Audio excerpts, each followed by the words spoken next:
Good evening, happy Friday, and welcome to another edition of Rebel Watch. I'm Carson Waire, with me Joseph Rogers, Jayson Kern. New set here today, as you've noticed, but the same great sports coverage. A lot of interesting things on the docket today to talk about. Ole Miss basketball guys hiring Chris Beard sent shockwaves really throughout Oxford, creating a ton of excitement.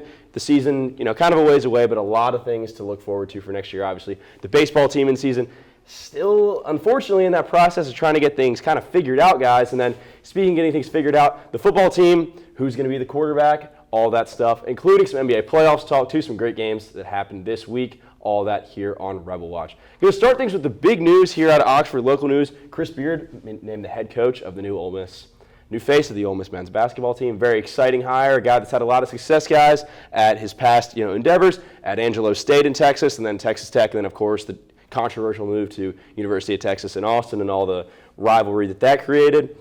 And, Joseph, a little bit about this guy. All we know is that he wins, but tell us a little more about him. I mean, Chris Beard, you said it. All he does is win. You look at his record. He's 237 and 98. That's almost a 71% winning percentage through multiple stops in college basketball. He has a Final Four appearance under his belt. He's a National Coach of the Year, and he's won 3 different Conference Coach of the Year awards. He's a great hire. Hopefully he can get the Ole Miss men's basketball team on track, move in the right direction. Definitely. And Beard just sort of getting settled here in Oxford. This is very recent news, so just recently getting everything set up in terms of, actually being in here, and I'm sure you're looking for a house and all that stuff. So once that process finishes, though, he'll be ready to work with the team and, like Jason just said, bring us some wins and all that stuff. Jason, some new faces potentially on the team next year, and of course, Beard has something to do with that, I'm sure. That's a pretty exciting coach, that guys want to play for. So we'll talk about some of these new faces, maybe some guys that are returning that are going to be big key players for us next year. Well, just recently we got the point guard from Georgetown, Brandon Murray, who averaged 13.7 points per game last year.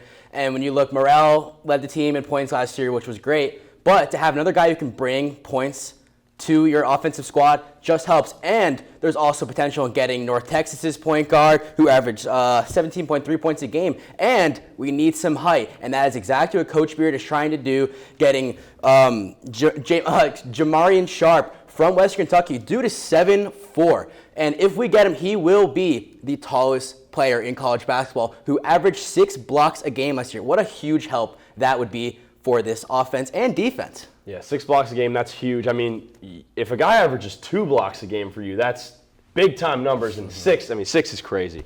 But, Ole Miss basketball as a whole, Joseph, big excitement, covered it here. The women's basketball team knocking off Stanford, going to the Sweet 16, some big wins. Coach Yo, a great coach, everyone loves her around town. All this excitement now with Coach Beard. Ole Miss basketball, not really thought of in years past as like a prestigious, per se, basketball program, but a lot of good stuff, right, this year, and trending in the right direction. For sure. We're definitely trending in the right direction.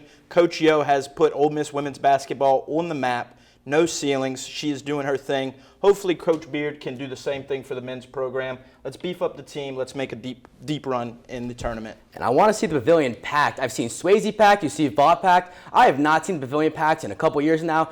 With a coach like Chris Beard and a team that he's going to bring in, there's no reason that every home game shouldn't be sold out to watch what Chris Beard is going to do here in Oxford. Definitely. Beard, a special coaching talent and a guy that, like we said, wherever he goes, he wins. We expect that to continue with his time coaching the Ole Miss Rebels. That's all about that. We will have more updates as, things happen here. I'm sure he's really going to get rolling. Potentially, like we said, some new transfers, all that stuff. We'll keep you updated. Going to take a short break. We'll come back. A team that maybe the outlook was super bright at the beginning of the year, but still trying to kind of piece things together. And guys, unfortunately, the baseball team in a position where they're just hoping to make the SEC tournament at this point. More on that after a short break. Rebel Watch, we'll be right back. It's that time of the year again, fellas. When the mornings are hot, the afternoons are hotter, and football is on its way back. Now, games is won by the battles fought in August.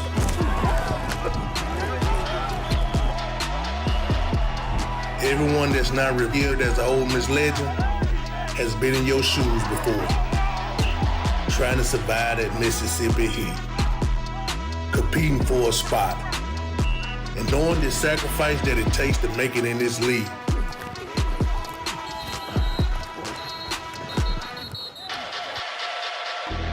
You go into this money collection of men from 100 different places, And if you work, you'll emerge from it as one team with one goal and one heartbeat. The SEC awaits you. And if they don't know who you are now, they will soon.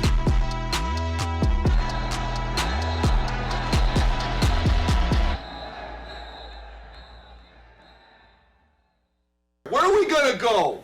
Someplace warm. A place where the beer flows like wine. Where beautiful women instinctively flock like the salmon of Capistrano. I'm talking about a little place called Oxford, Mississippi. To see it is to believe it. You hear about it, but you just have to see the party. Ladies and gentlemen, welcome to the Grove. The sound and fury are here. Did he got a toe down? Pageantry, the pride, the pomp is unmatched and unrivaled. This stadium has come unhinged. This is what college football is all about. Oh, as he gets walloped. No coach is having more fun than Lane Kiffin.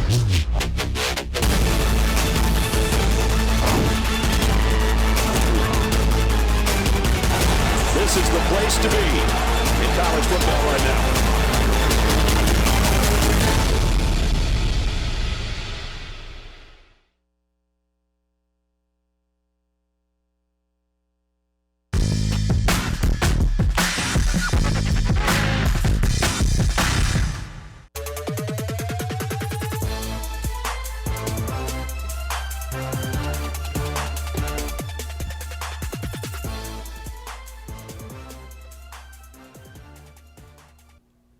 And welcome back to Rebel Watch. Some coverage now on the Ole Miss baseball team. I'm Carson Waire, with me, Joseph Rogers and Jayson Kern. So the team, defending national champions, obviously, but off to a pretty rocky start this year. And some guys that were supposed to step up, maybe, getting some decent contributions, but not enough in the end. Got some guys hurt. And just overall, the team is not gelled the way that we as fans had hoped to see. But one positive thing that did come out of the season so far, among a few others, Coach Bianco recently reached quite a milestone, didn't he, Jason? Yes, he did. I mean, what a milestone he just passed. The second most all-time wins in SEC baseball history, passing Skip Bertman, who coached Mike Bianco at LSU. What a cool situation. Skip was at one of the games over the weekend to congratulate Mike Bianco, and it was just super cool to watch him, and to come from a guy who halfway through the year last year was being questioned about if he's going to get fired, where he's going to be coaching next year, and he shut everyone up really quickly, making that run and winning a national championship, just really cementing his legacy and just how amazing of a baseball coach he is in college baseball. Definitely. Bianco, a great leader and a guy, look, we've got the tools. It's just a matter of, can we get the train moving a little bit, get the wheels turning, and figure a couple things out. But, Joseph, that's going to be tough the next couple weeks, right? Who do the Rebs have coming up? It's some grinders, isn't it? This week, man, we have the little brother of us, Mississippi State, will be traveling to Starkville for a 3-game series this weekend. We got to get through, hopefully get some momentum when LSU comes into town next weekend. LSU offense has been lights out. Dylan Cruz, the best player in college baseball, arguably. Let's hopefully get on track, get some momentum going, and start putting some wins in the conference play column. Yeah, and as you mentioned, Dylan Cruz is an outstanding player. I mean, the guy just does it all. Probably going to be the #1 overall pick this year in the MLB draft. Mm-hmm. I know if I was sitting in the chair of one of those GMs, that'd be the guy that I had circled if I had the #1 overall pick. And just what a fantastic player he is, right? Without a doubt. He does it all. He's a tremendous glove. Power for days. I mean, when he hits a home run, they call it a cruise missile. So that just speaks for itself. Definitely. Yeah, one thing about his home runs especially is you don't see him hitting lazy fly balls over the fence. These balls are driven into left center field, and occasionally, he'll hit some oppo too, which is great to see. But these balls are on a line. A lot of exit velo, over 100 miles an hour consistently, and that's just something that you do not always see out of a college player. That's a mature approach at the plate. That means he knows what he wants up there, can get to most of the pitches that the pitcher's offering him. And a lot of these teams at this point are pitching around him, which makes it even more impressive. It's like an Aaron Judge kind of situation where, hey, all these teams are pitching around this guy, and he's still beating them up. Pretty impressive to see. Jason, one guy, our guy on the Ole Miss team, Hunter Elliott, of course, the guy that everyone was expecting to be the Friday night starter this year, went down with an injury earlier this year, and then a lot of question marks since then. Technically is supposed to have returned by now. Just an update on that situation. What's going on with him? It's hurt not having him in the lineup, in the rotation this year. He was insane last year, and he had a great first outing this year. He is back to throwing bullpens this year. Currently this week, he's going to throw another bullpen before we head out to Starkville. Looking for him to be back Friday night versus LSU in a huge matchup at home and from a big crowd against the number one team in the nation. I think it's a perfect time for him to come back. A little too late, but their season is far from over. Having him in such a big situation on Friday night would be a step in the right direction for this baseball team. Definitely. We definitely have missed him so far this year, and he is a guy that we want back. Joseph, just, among other things, there's obviously been a plethora of problems. There's plenty of things to point a finger at and say that's what's going wrong this year. But Hunter Elliott, not having your Friday night guy in the SEC, it's hard to contend that way, isn't it? It's a big blow. The bats can't win the game every night. You have to rely on your pitching. You have to have great starters, and you have to have a bullpen that can get you through those end innings and set you up for a win. You have to be complete in all phases of the game, and right now our pitching has been rocky, to say the least. Definitely. And, it's kind of tough getting off to these Friday starts when it almost seems like, because the other team's got their number one guy going, and the SEC, it's just so deep this year, so much great pitching that will move on to the next level, most certainly. It's tough when it seems like you're losing Friday every time and you're working from behind in these series, trying to rattle off 2 in a row to salvage the series or even win 1 out of 2 in the weekend just to get a game. It makes it very tough. And Doherty got off to a hot start this year, but when you start to watch him pitch more and more innings, he starts to look like the closer he was supposed to be this year. He can give you 1 or 2 great innings, but that's what he's built for. He's not built to go 5-6 innings, and toward those 5 and 6 innings, 5th or 6th inning, he starts to fall apart and starts to give up home runs, a lot of runs, and it just gets a mess. That's why you need Elliott back in that Friday game to cement game 1 in a series versus an SEC opponent. Definitely. And, to save the bullpen, Joseph, because like we said, we've been through so much pitching, guys that are supposed to be in the bullpen starting games. When you got a guy on Friday that might not be able to go as long and you burn your bullpen on Friday, what does that do for the team going into the weekend when you're already short on guys and guys are having to throw tired and those sort of things? You said it. Guys are throwing tired. They don't have as much juice in the chamber that they should. These guys are supposed to be set up, like Jason said, a handful of innings a game, and they're having to extend their play. It's not a recipe for success throughout the year. Definitely. And one interesting thing that is a recipe for success is the Ole Miss quarterback situation. They've got a couple guys to choose from. It's a great problem to have. We're not the ones that have to make the decision, but we're going to talk about it right after this short break here on Rebel Watch.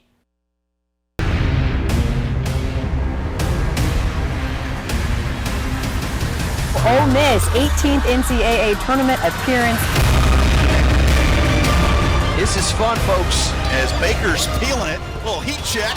Snow Collins for 3. Bring it up. Said, I love Madison Scott. Ole Miss Rebels are having a lot of fun, and you can see why. My passion is journalism. Here at the University of Mississippi, we produce a nightly half-hour newscast, broadcasting regionally on cable and globally on the World Wide Web. It's the kind of experience that is preparing me to walk into any news station in the country with the skills and abilities I need to succeed. So it's not just preparing me for the real world, it is the real world.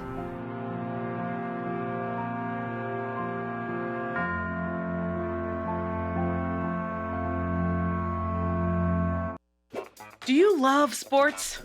Then you should know about STEM. Because maximizing nutrition, analyzing peak muscle performance, calculating the perfect shot, and more are all made possible by science, technology, engineering, and math. In fact, there are more careers than ever in sports science. So if you have a passion for sports, then think about getting involved in STEM and improve everyone's game on and off the field. Get inspired at SheCanSTEM.com.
And we welcome all of you back to Rebel Watch. Thank you so much for taking some time with us and making us a part of your weekend. We really appreciate it. Carson Waire, Jayson Kern, Joseph Rogers in here hanging out on this Friday afternoon.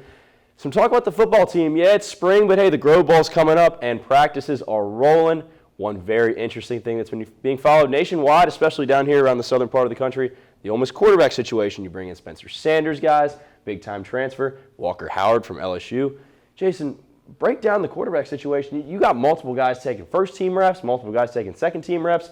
Kind of a state of confusion right now. A lot of question marks. Like you said, it's an amazing problem to have. Walker Howard has shown some signs. He's still young, showing some great signs. Spencer Sanders has proven that he can play in college football. He showed it at Oklahoma State last year. And Jackson Dart, who showed at USC and at Ole Miss last year that he can compete. Who's going to be the starting quarterback next year? Not too sure. That's why we have the Grove Bowl this Saturday, to find out who will be, or who has the favorite, I guess you would say. I would say signs are pointing toward Dart because he has more experience here at Ole Miss, but wouldn't be surprised if Spencer Sanders shows up and steals the job. Definitely. And one guy that's definitely going to fly under the radar because of the two big names that are ahead of him, probably not going to get a whole lot of playing time this year, at least in the meaningful SEC games. But, Joseph, you had the chance to go out to a couple of the practices. Talk about Walker Howard. What's going on with that guy? Walker Howard. I mean, the kid had a lot of hype coming out of school. 5-star guy, big body, what you want in a quarterback. When I was at the practices, he was running with the second and third string. He was the third quarterback to get snaps in the live series. But when the ball would come out of his arm, it had some zip. It looked good. He's the future of Ole Miss football when Dart is gone. Definitely. Very, very exciting to see a guy already well-equipped, it seems, to succeed in these games, and he's still got a whole other year, probably, of sitting. So it's definitely a guy that can gel over time and hopefully make some big-time contributions for the team. Speaking of other guys making contributions, Joseph, how about some guys returning on offense? Because obviously you lose a few pieces. Some important pieces are gone for sure, but some guys that have come in and some guys that are returning, they're going to help out this year. Well, you already know where we're going to start. Number 4, Quinshon Judkins, one of the, if not the best returning running back in all of college football, coming back to Oxford. 1,000-yard season last year as a true freshman. The ceiling is up and up and up for this kid. We're just looking to see what he's going to do. Transfers. Chris Marshall, the former 5-star receiver coming from Texas A&M. Big body receiver, kind of going to take over maybe that Mingo spot. All the attributes that you want from a receiver. And don't sleep on Trey Harris, the Louisiana Tech transfer. Maybe your slot guy. Quick, great route runner. We'll see what he can do with Jackson Dart. More than likely throwing him the ball. Definitely. And some talk about the running back situation. Definitely it's looking like Ole Miss will lean on the running attack again this year as they did last year and had some success with it. One thing obviously key to the running game, and you lose a piece or two there, is the O-line. Jason, talk about that O-line that Judkins will be running behind this year. Some different guys slotting in, not the same consistent unit as last year, but we hope these guys can do a similar job to last year, right? I think Broker was a big part of that O-line. It would always be like, where's Broker? Let's run that way. Losing him hurts, but with the talent that our running backs have and the receivers have, they get open fast, and Dart can find them.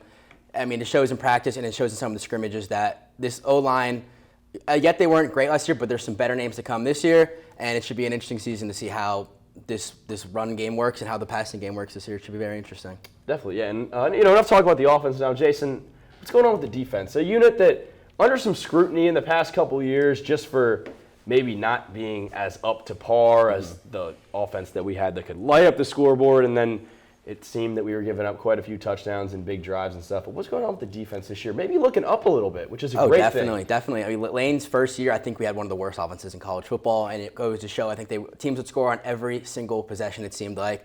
So second year, got better, still not great. Last year, it was really good at times, but it still had some shaky parts.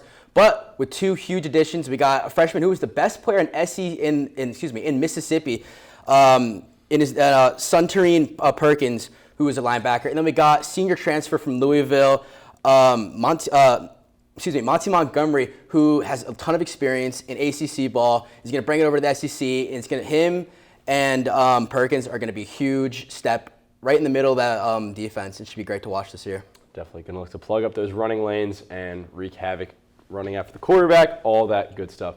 Seems like a long way away, guys, but hey, just a couple months and we'll all be packed in the Grove watching the Rebs in the Vaught Hemingway Stadium. it's pretty close, and it's very exciting to see all these new faces and, this quarterback situation. We'll see how that shakes out. We'll keep you updated as it goes along. Going to take a short break, come back and wrap up the show with some talk about the NBA playoffs, which are already off to an extremely entertaining start. Full breakdowns of both of those games the other night and all that good stuff coming up.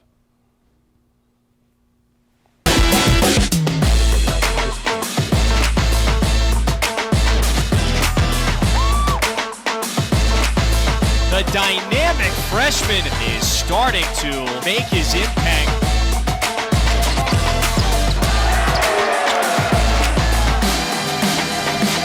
Dagger with the shot clock down to 1. That 3-ball drops for Jamin Brakefield. Fagan from the corner with a triple. Burrell for 3, and that's a big response. 3-ball, yes. Miss shooting lights out of the pavilion. And give him one more. Wow. Alley-oop. No, you can't teach that. Well, that should give Ole Miss a boost.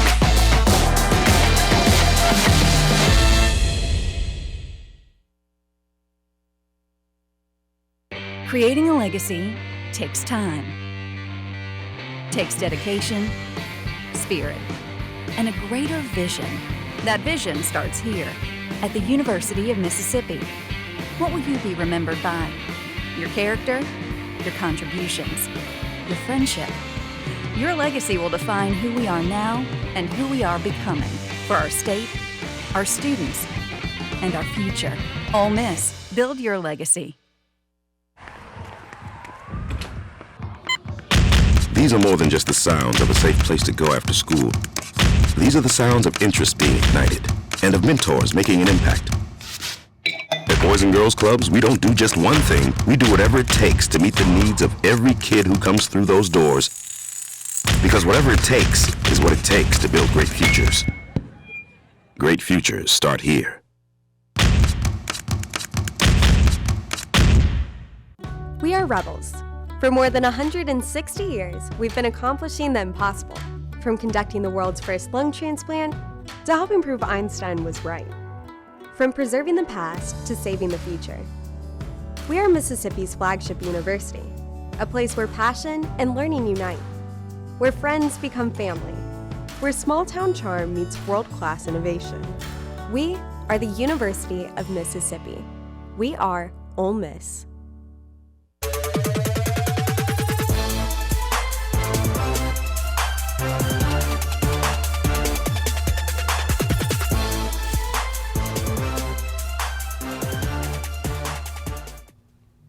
And welcome back to Rebel Watch, winding down another edition of the program. I'm Carson Waire, with me Joseph Rogers, Jayson Kern, in here hanging out. Going to talk about the NBA now, shift things away from Ole Miss and talk about the NBA. The regular season's over. The playoffs have begun. Very, very entertaining stuff in the playoffs so far. Capped off what's been, a great regular season as well. Don't get me wrong. A lot of big-time performers. A lot of guys that we expected, I think, to step up this year. I would say the MVP ladder going into this season is about what it is right now. So not a ton of surprises there, but still a ton of talent on display. Super entertaining season.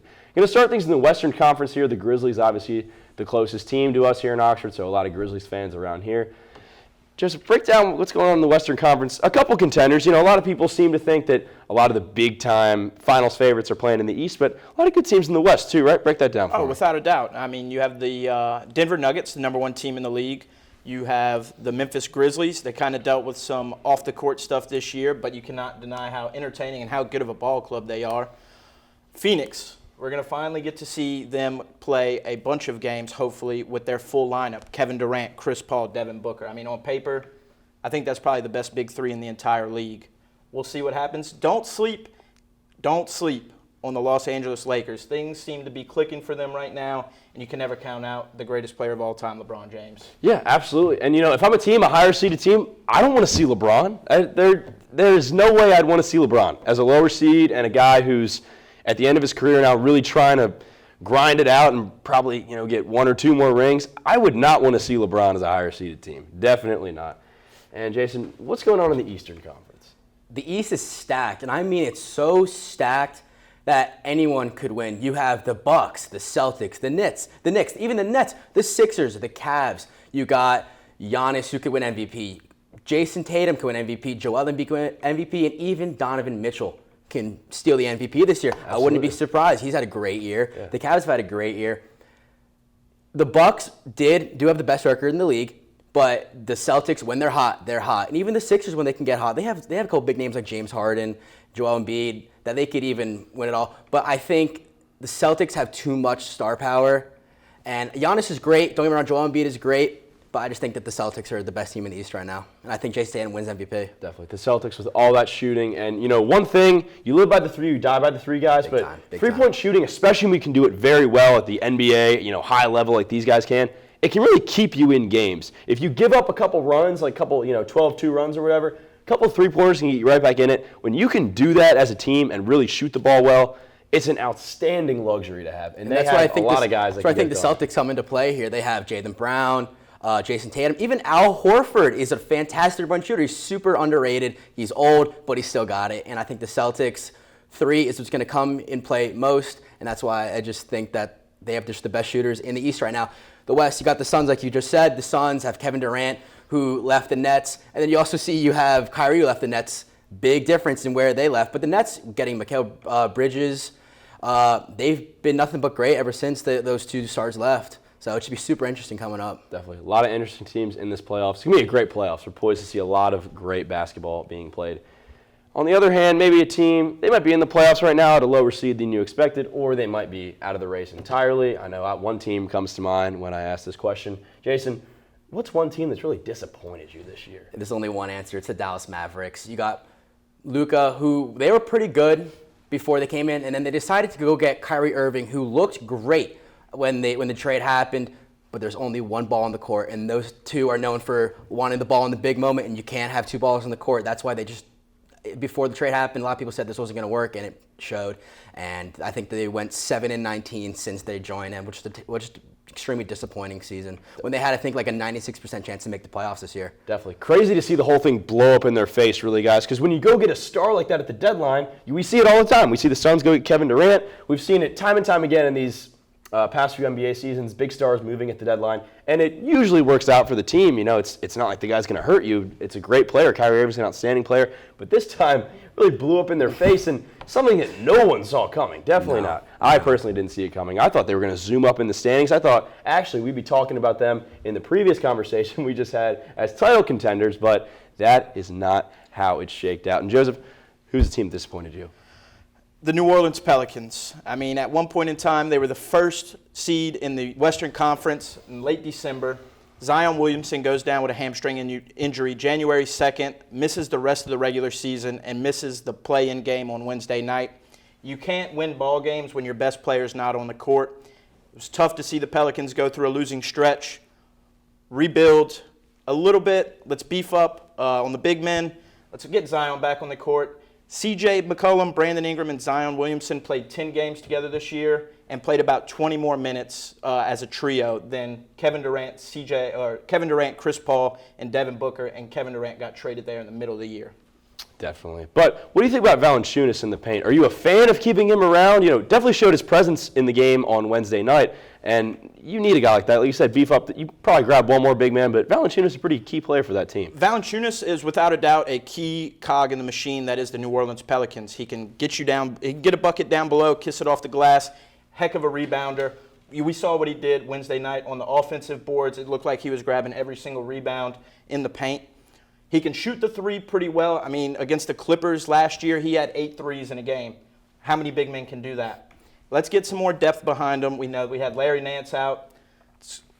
Get some more beef, and hopefully everybody can play together. That's going to be the biggest thing. Let's get everybody on the court together for a change. Definitely. A lot of talent on that Pelicans roster. Now, Jason, we'll switch things to the more positive side. What's one team that came out and surprised you this year?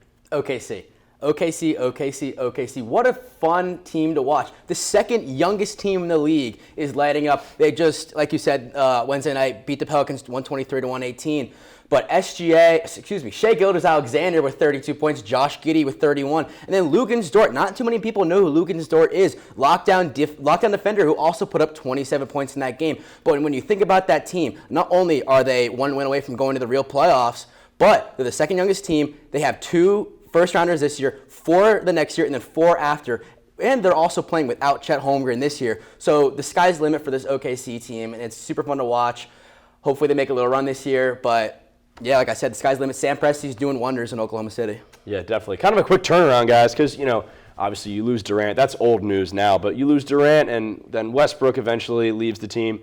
And everyone's looking at, oh, my gosh, they could have Durant, Harden, and Westbrook on the team. They had them all under control at one point. But quickly building a roster of new players, exciting players, and yeah, they're a team that's made a whole lot of noise this year, and they're not done yet. And when you look at that trade between the Clippers and the Thunder, Paul George was in his prime. So the Thunder trade him to the Clippers, get Shai Gilgeous-Alexander, Danilo Gallinari, and a couple first-rounders. But look at where that is now. SGA, almost an all-star starter, could possibly make first-team All-NBA this year, average 31 points a game, and he's still extremely young. And with all those first-rounders that we got from that trade, it looks like OKC completely just straight highway robbery of that trade, and just Clippers, look like, I wouldn't say fools, but it's just, when you look at it in the bigger picture, what a crazy trade that was for OKC. Definitely. Not as much at the time people thought, but that trade, looking back, is a wild situation. The OKC fans are like, why are we getting rid of Paul George?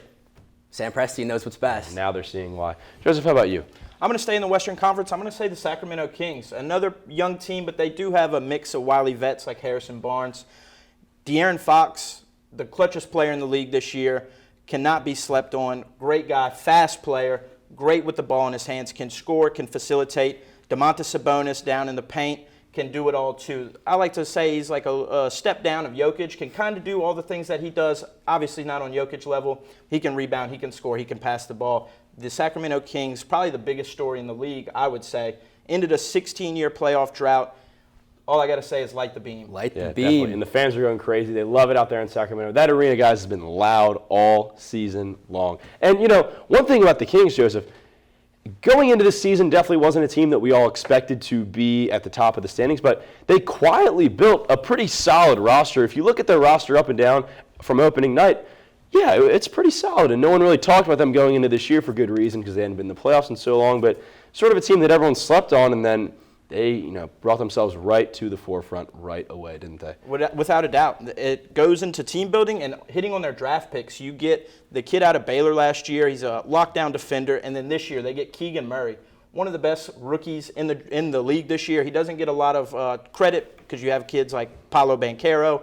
But Keegan Murray, he had over 200 threes as a rookie. It's impressive. Doesn't happen often. Definitely. Guy that can shoot the three ball for sure. Guys, real quick before we wrap up, Jason, we'll start with you. How about some finals predictions? What matchup you got? Who's going to win? I got Suns versus Celtics, and I got Celtics in 7. 7 games. I think the Suns are crazy offensively.